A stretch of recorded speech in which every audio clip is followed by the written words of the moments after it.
हर हर महादेव, ओम नमो शिवाय, सांब सदाशिव। आइए श्रद्धा और भक्ति के साथ श्रावण मास की पावन कथा के 14वें अध्याय की नाग पंचमी व्रत कथा का श्रवण करते हैं। शंकर जी ने सनत कुमार से कहा, हे महामुने, श्रावण मास के शुक्ल पक्ष की पंचमी तिथि को जो कुछ करना चाहिए उसके संबंध में बतलाऊंगा। ध्यान पूर्वक सुनो। साधक को चाहिए कि वह चतुर्थी को केवल एक बार भोजन करे और पंचमी वाले दिन उसे सोने अथवा चांदी का नाम निर्माण करना चाहिए और नक्त व्रत करना चाहिए।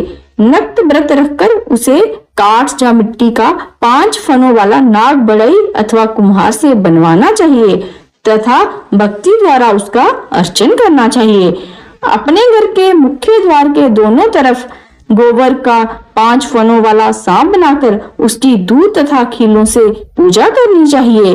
करवीर, मालती, चमेली तथा चंपा के फूलों द्वारा रमणीय गंध, अक्षत, धूप और दीप से पूजा करनी चाहिए।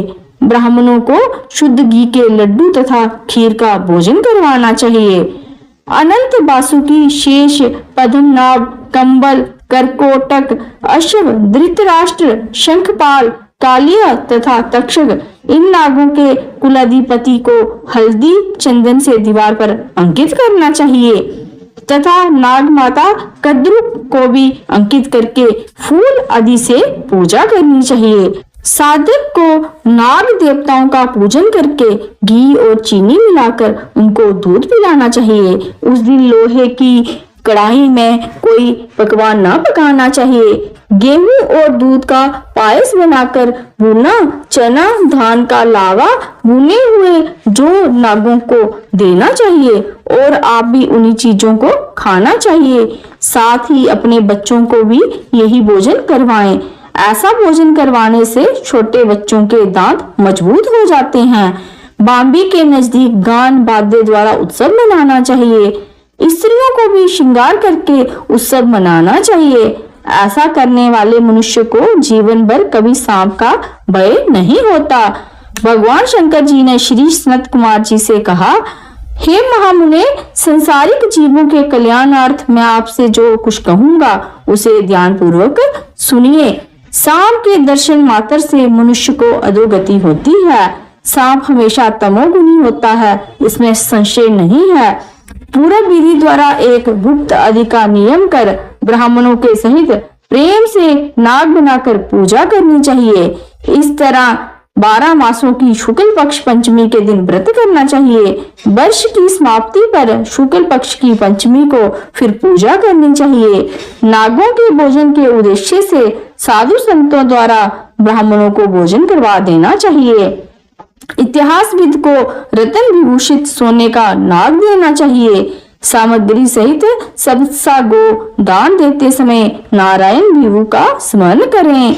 नारायण जो कि सब जगह व्यापक है, सब वस्तुओं को देने वाले हैं, अनंत हैं तथा अपराजित हैं, उनको याद करके साधक को ये कहना चाहिए, हे गोविंद, मेरे वंश में हमारे पूर्व पुरुषों में से जो भी सांपों के डसने से अधोगति को प्राप्त हो गए हैं, वह इस व्रत से तथा दान से मुक्ति को प्राप्त हो।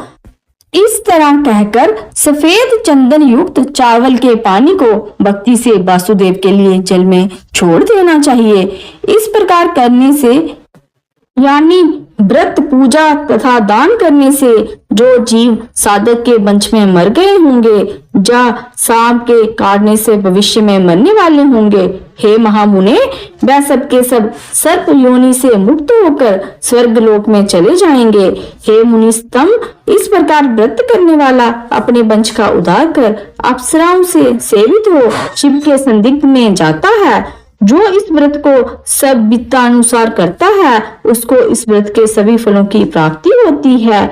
जो मनुष्य श्रावण मास शुक्ल पक्ष पंचमी के दिन भक्ति तथा श्रद्धा से नक्त व्रत करते हुए फूल आदि उपहारों से नाग देवों का पूजन करते हैं, उन पर मणि किरण विभूषित सूर्य प्रसन्न होते हैं जो मकान का दान या प्रतिग्रह लेते हैं वह इस संसार में तो कष्ट भोगते ही हैं, मृत्यु के बाद उनको सर्प योनि की प्राप्ति होती है।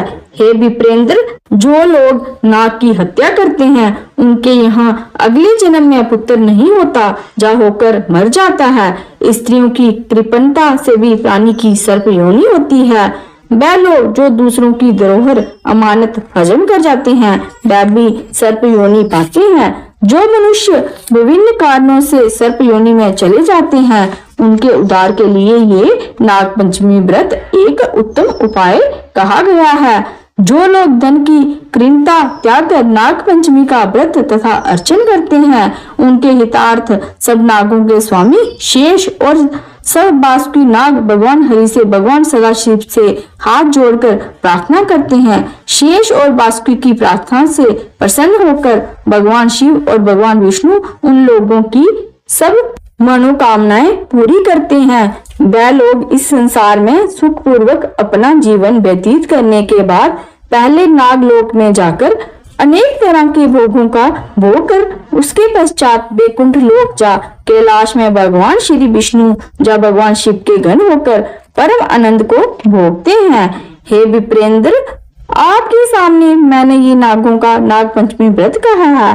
अब आप और क्या सुनना चाहते हैं, कहिए। ओम नमो पार्वती पते, हर हर महादेव।